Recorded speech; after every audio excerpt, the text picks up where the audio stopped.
ऋदु शब्द कुत्साम सिंधु प्रश्रवणे प्रस्रवणे कृपु सामर्थ्य।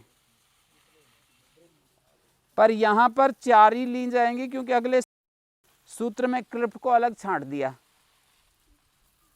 है, वृतादि कहकर यहां तो 4 ही ली जाएंगी हैं। किसको? वृत्त तो गण की समाप्ति को बताने वाला एक केवल संकेत है। जो वृत्त लिखा रहता है ना धातु पाठ में, सब जगह लिखते हैं,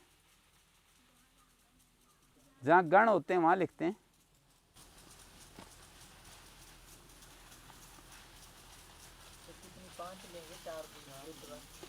चार बता रहा इसके साथ तो कृपु तक 5 होगी। हाँ, कृपु तक 5 होगी, पर ये वृद्ध व्यासूत्र जो है ना 4 का ही संकेत कर रहा है। आगे अगला सूत्र क्लिप के लिए अलग बता दिया ना। वो पहले वाले गण की समाप्ति बता रहा है ना। वो सूत्रों में पढ़ा रहता है ना, जैसे द्युत भ्यो लूंगी वृद्ध भ्यासनो, सूत्रों से पहचान होती है कि ये गण है। ज्वलती कसंतेभ्यो न ज्वल दीप्तो इत्यादि वचिस्वपि यजादि नाम कीति, इस तरह से जक्ष इत्यादि षट ये गण हैं।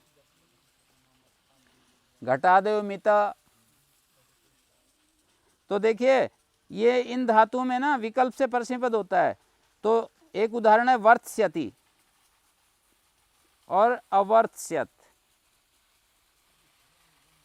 ये निषेध किससे हो रहा है? वर्त्स्यति अवर्त्स्यत परस्मैपद में शेष धातु होते हुए भी निषेध कैसे हो रहा है?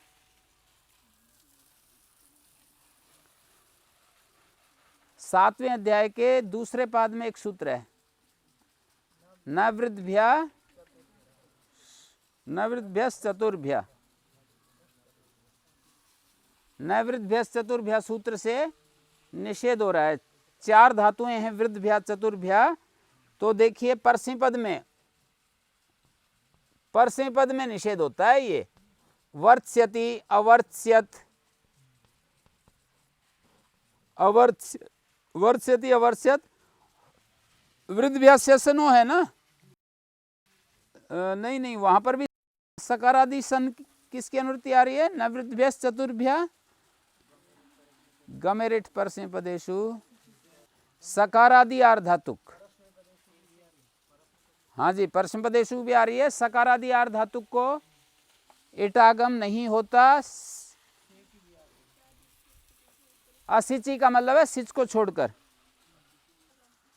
सकारादि आर्धातुक का है ना जी, तो सकारादि आर्धातुक को इटागम। देखिए ये सकारादि आर्धातुक है से, और ये सन आएगा तो भी सकारादि आर्धातुक है। तो विवृत सती, ये देखिए पुगंत से गुण पाएगा, हलंताच से संकितवत हो गया है। इटागम का मना हो रहा है सेठ होते हुए भी। और वृत्त वृत्त दुर्वचन री को अभ्यासकारी होगा। जैसे वृत्त वृत्त करेंगे ना तो उरत मतलब हलादि शेषा, उरत से इस री को वर हो गया, हलादि शेषा से फिर वह, और संयता से ई। तो विवृत सती, वर्त्स्यति और अवर्त्स्यति, ये लिंग लकार का रूप है। और आत्मपद होगा तो फिर ईट हो जाएगा। वर्तिष्यते पुगंत लघु से गुण तो यहां भी है, वर्तिष्यते यहां भी है ना गुण, यहां भी है, यहां नहीं है। तो यदि आत्मपद लाएंगे तो ईट हो जाएगा, तो गुण भी हो जाएगा। यहां से में तो दोनों जगह परस्मैपद हो आत्मपद हो कोई दिक्कत नहीं है। पर सन में जो है हलंताज से झलादि सन को कितवत करता है। ईट होने पर झलादि सन नहीं रहेगा। तो विवर्तिष्यते, वर्त्स्यति अवर्त्स्यत विवर्तिष्यते, 3 उदाहरण दे रखे हैं। वर्तिष्यते अवर्तिष्यत विवर्तिष्यते, वर्त्स्यति अवर्त्स्यत विवृत्सति। वृद्ध धातु का भी इसी तरह खरीचे से ध को तय, वर्त्स्यति अवर्त्स्यत विवृत्सति, रूप यही वर्धिष्यते अवर्धिष्यत अवर्धिष्यत और विवर्धिष्यते। वृद्ध धातु को गुण विवर्धिष्यते। आत्मनेपद में हलन्ताच्य नहीं लगेगा। शेषनो इति किम वर्तते। शेषनो क्यों कहा? देखिए ये वर्तते शेषन में कहा है, ये तो लट लकार है ना, यहां विकल्प नहीं होगा, एक ही रूप बनेगा। लुटी च क्लिपा, यहां पर वृत्तादित्वादेव शेषनो और विकल्प सिद्धा लुटी विधीयते। कहते हैं वृद्धभ्य शेषनो सूत्र में वृत्तादि कहने से क्लिप धातु भी तो वृत्तादि 5 मैंने बताया ना, 5 ही आ जाती हैं। तो कह रहे हैं लुट लकार में अतिरिक्त विधान कर रहे हैं। उनको उसमें नहीं चाहते हैं, स्य और सन में नहीं चाहते हैं। क्या? जो कृपु सामर्थ्य धातु नहीं, शेषन में तो चाहते हैं, चकार से निवृत्ति भी ला रहे हैं, पर वृत्तादियों को लुट में नहीं चाहते हैं। लूट में नहीं चाहते और इसको चाहते हैं ना, कृपु को। हाँ, कृपु को तो चाहते हैं शेषन में, पर वृत्तादियों को 4 धातुओं को लुट में नहीं चाहते। चकार शेषनोर अनुकर्षणार्थो न वक्तव्य। चकार की कोई जरूरत नहीं है शेष का अनुकर्षण करने के लिए, क्योंकि ऊपर वाले सूत्र से शेषन में कर देगा। हैं? चकार स्तरी शेषनो अनुकर्षणार्थो न वक्तव्य। चकार को शेषन को खींच कर लाने की जरूरत नहीं है, क्योंकि वृद्धभ्या शेषनो ही सूत्र अपना कार्य कर देगा। समझ गए? हाँ, 5 ले लेंगे तो शेषन वृद्धभ्या शेषनो अपने आप कार्य कर देगा। 5 धातुएं हैं, वृद्धभ्या शेषनो अपना कार्य कर देगा, 5 धातुओं में कार्य हो जाएगा। चकार से शेषन को लाने की जरूरत नहीं है। वृद्धभ्या सूत्र 5 का ग्रहण करा रहा है, तो च के द्वारा शेषन की अनुवृत्ति लाने की क्या आवश्यकता है, जब 5 में वो कार्य कर ही देगा। भाई शेषन में भी कर देगा ना क्लिप धातु को। एवं तरी यम प्राप्ति पूर्वम प्राप्तिम बाधेत। कहते हैं कोई ऐसा भी तो समझ सकता है कि ये लुटी क्लिपा एक विशेष विधान हो गया। विशेष विधान होने से ये तो केवल क्लिप धातु को लुट में ही चाहते हैं, ऐसा भी तो कोई समझ सकता है। तो फिर तस्मात् चकारा शेषनो अनुकर्षणार्थ क्रियते। तो फिर तो चकार को अनुकर्षण के लिए पढ़ना पड़ेगा कि ये विशेष विधान ना समझ ले कोई, लुट लकार में ही केवल इसको ना समझ ले। तो शेषन का अनुकर्षण के लिए चकार पढ़ना पड़ेगा। लुटी च शेषनोश्च, ये अर्थ हो गया। लुट में भी और शेषन में भी कृप धातु को परस्मैपद विकल्प से होता है। हैं? हैं? ये तो है ही आत्मनेपद, वहां अनुदात्त गीत आत्मनेपदम जो कर ही रखा है, इनमें तो दिक्कत नहीं थी ना। उस सूत्र में वाक्यसा में दिक्कत थी, इसमें दिक्कत नहीं है। इसमें दिक्कत इसलिए नहीं कि आत्मनेपद कह ही रखा है अनुदात्त गीत आत्मनेपदम। हाँ, कर रखा है, मतलब लोहितायति में समस्या है, वाक्यसा सूत्र में समस्या है, इस सूत्र में समस्या नहीं है। क्योंकि ये कहेगा ना विकल्प से परस्मैपद होता है, तो ये तो इसलिए कहेगा कि नित्य परस्मैपद पाता ही नहीं था। नित्य आत्मनेपद पाता था, तो नित्य आत्मनेपद पाता था, विकल्प से परस्मैपद कर दिया है जी। मतलब अनुदात्त गीत आत्मनेपदम सूत्र अनुदात्ते धातुएं हैं, तो उनसे आत्मनेपद किया, इसने विकल्प कर दिया परस्मैपद का। मैंने कहा कि इसमें आत्मनेपद की अप्राप्ति की समस्या नहीं है, वाक्यसा में थी। क्योंकि वो आत्मनेपद जो है नियमित है ना, कि आत्मनेपद हो तो यही हो। अब ये जो है वृत्तादि धातुओं से तो आत्मनेपद कह ही रखा है, कोई समस्या थोड़ी है उसमें। ये कल्पता कल्पतारो कल्पतारा कल्पस्यति अकल्पस्यत चिक्लिप्सति, ये सनंत का रूप है, कृपरोला लग रहा है।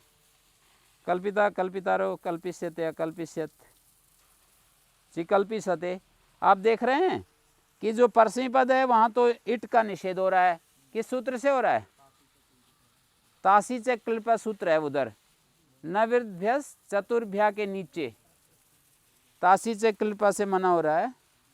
और आत्मनेपद में ईट हो ही रहा है सब जगह। कल्पिता, कल्पिष्यते, अकल्पिष्यत, चिकल्पिसते। चिक्लिप्सति में वही सन हलंताच्य सूत्र से संकितवत हो गया और चिकल्पिसते में गुण हो गया।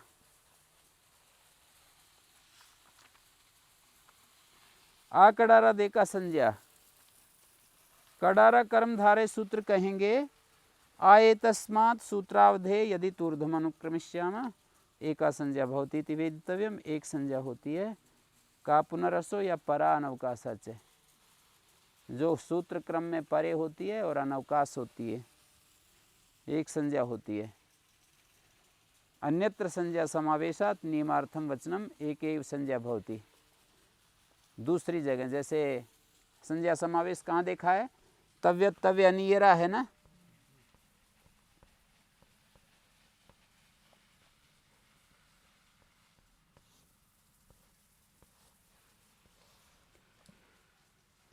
क्या क्या है? प्रत्यय,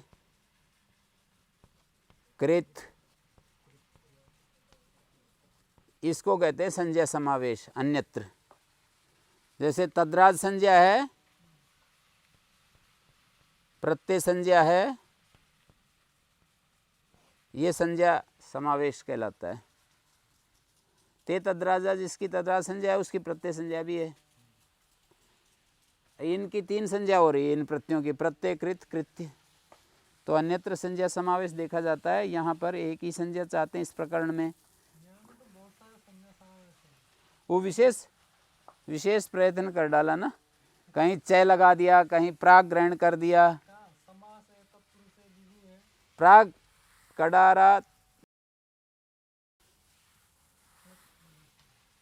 प्राग कडारात समासा, प्राग वचन कर दिया, फिर द्विगुश्चय में चय पढ़ दिया।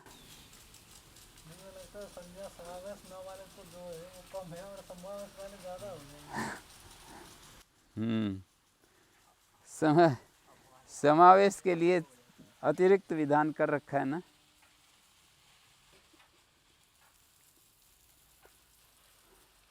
हाँ, तो आ कडारात ये समास हो रहा है, बिना समास के निर्देश है।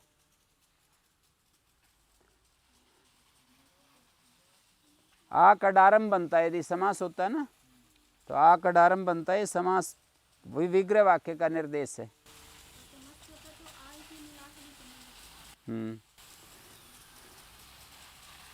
एका संज्ञा भवति इति वक्तव्यं का पुनरसो या परा अनवकाशाच, जो पर है और अनवकाश है।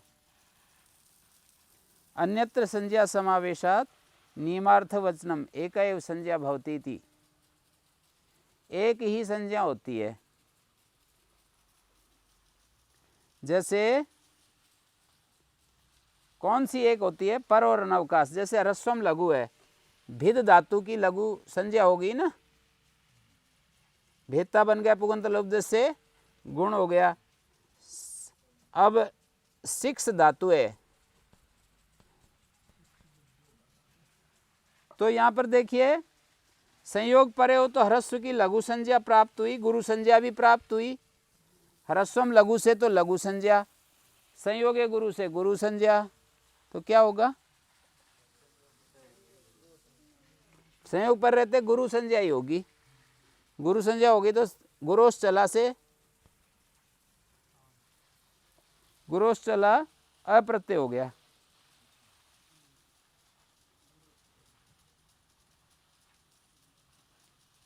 इसमें तो समावेश हो भी जाए तो कोई दोष नहीं, जिसमें दोष है वो अगला उदाहरण है। एका संज्ञा इति वचनात् गुरु संज्ञा एव भवति। एका संज्ञा कहने से गुरु संज्ञा ही होती है। अततक्षत, जैसे अतक्षित, देवदत्ता अतक्षित, देवदत्तेन यज्ञदत्ता देवदत्तेन अततक्षत। देवदत्त ने छीला, यज्ञदत्त ने छिलवाया, तो यज्ञदत्तः देवदत्तेन अततक्षत। तक्ष धातु देखिए नीचे आया ना, तक्षंतम प्रयोजितवान, छीलते हुए को प्रेरित किया। नीचे आ गया निश्री दृष्टया कर्तरी, तिप का तय बचेगा, इतस्य लोप हो गया। नेरनिटी नीलोप, और चंग के पर रहते चंगी से दुर्वचन हो गया। पूर्व वैसा हलादि शेषा, चंग परक अणी है ना, यहाँ चंग परक प्रतिलोप प्रतिलक्षण चंग परक अणी के पर रहते जो अंग, उस अंग का लघु परक अभ्यास उसको संवत कार्य होता है। लघु परक अभ्यास, ये लघु परक नहीं, लघुनी लघु परक अभ्यास को संवत भाव होता है। ये लघु परक नहीं मिला, संयोग गुरु से गुरु संज्ञा हो गई, तो ये संवत लघुनी सूत्र नहीं लगेगा, इसलिए यहाँ पर एक संज्ञा से ये काम बन गया है।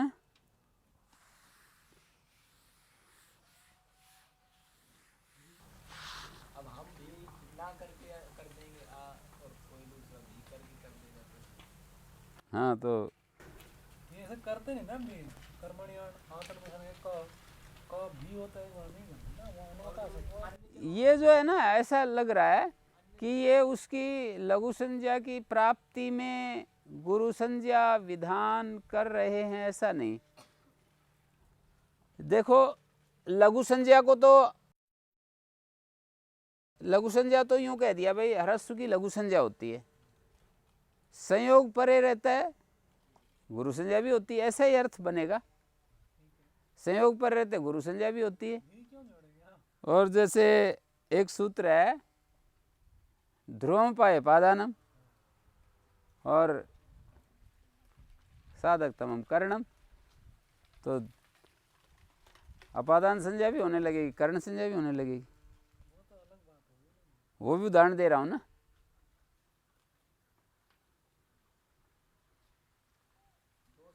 धनुषा विद्यति,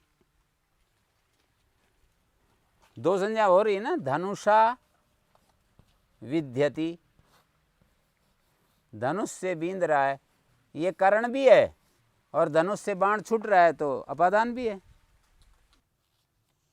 अपादान को उत्तर कारक बाद लेते हैं ना, हैं? तो ऐसे मान करके यदि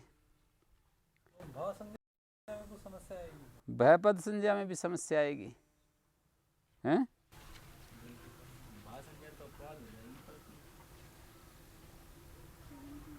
कैसे? अवस्था में पद संज्ञा होता है, यति भम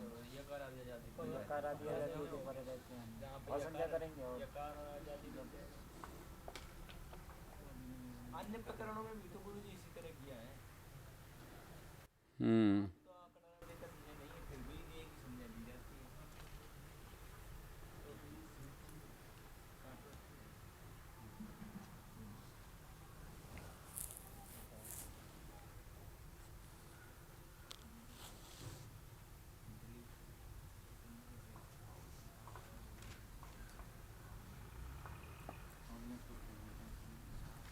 धनुषा विद्यति ये पर संज्ञा का उदाहरण है। सरों के अपाय में वो अवधिभूत है ना, तो यहाँ पर वो बाद लेता है वो सूत्र। साधक तमम करणम,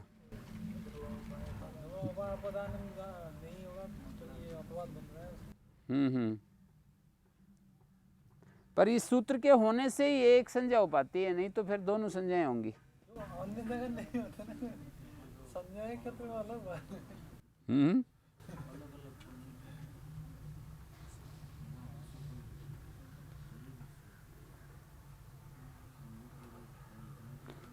हेतु तो वही है, बस है कि जैसे दूसरी जगह संज्ञाओं के विषय में ऐसा नहीं है ना, समावेश देखा जाता है। आप जो हेतु दे रहे हो ना, वो दूसरी जगह वो विपरीत हेतु देना पड़ेगा। मतलब आप तो केवल कर्मण्य और उस सूत्र का दे रहे हो, संज्ञाओं के विषय में आचार्य ने ऐसा रखा नहीं। जैसे सामान्य का विशेष बाधक होता है, तो वहाँ भी प्रत्यय संज्ञा का बाधक होना चाहिए। कृत संज्ञा और कृत्य संज्ञा बाधक होनी चाहिए, फिर क्या उपाय निकालेंगे? नहीं, पर मतलब आपके नियम से तो सामान्य का विशेष बाधक होता है। तो सामान्य संज्ञा तो सबकी प्रत्यय नाम रखा और कृत नाम विशेष उसका रखा है, या फिर कृत्य नाम और भी विशेष रखा है, तो ये कृत्य संज्ञा कृत संज्ञा को बाधेगी। हाँ, तो बात संज्ञा तो रखी है ना, वो तो ठीक है, पर वो तो ठीक है, पर मैं मतलब इस तर्क के आधार पर कह रहा हूँ कि जैसे दूसरी जगह संज्ञाओं का समावेश देखा जाता है शास्त्र में, ये तर्क बना करके और फिर इस सूत्र की स्थापना कर रहे हैं। नहीं तो वहाँ भी एक होनी चाहिए। यदि संज्ञाओं में भी उत्सर्ग अपवाद भाव शास्त्र में देखा जाए कि एक सामान्य संज्ञा एक विशेष संज्ञा, तो वहाँ पर भी यदि जैसे सूत्रों में हम उत्सर्ग अपवाद कार्यों में देखते हैं ना, परिभाषा नहीं बनाया ना, जैसे यहाँ ह्रस्वम लघु ह्रस्व की वो तो ठीक है, मेरी बात वो आपकी बात तो समझ गया, उसी की ह्रस्व की गुरु संज्ञा कर। नहीं, प्रत्यय संज्ञा की है ना, प्रत्यय आगे आने वाले जो विधान की, वो तो ठीक है, परिभाषा तो नहीं बना कि जैसे ह्रस्व हो तो उसको लघु कहेंगे, वो तो सही हो गया, पर मतलब संज्ञाओं के विषय में नहीं, एक नियम आचार्य ने रखा नहीं, ये आचार्य के व्यवहार से पता चलता है कि संज्ञाओं में वो समावेश चाहते हैं, ये बड़ा तर्क है। तो जैसे ना इस तर्क के आधार पर ही तो हम ये रख रहे हैं, जैसे वकील लोग अमुक जज ने ऐसा निर्णय दिया, इसलिए आप भी ऐसा ही हम अपेक्षा करते हैं कि आप भी हमारी बात पर विचार कीजिए, ऐसे ही कहते हैं।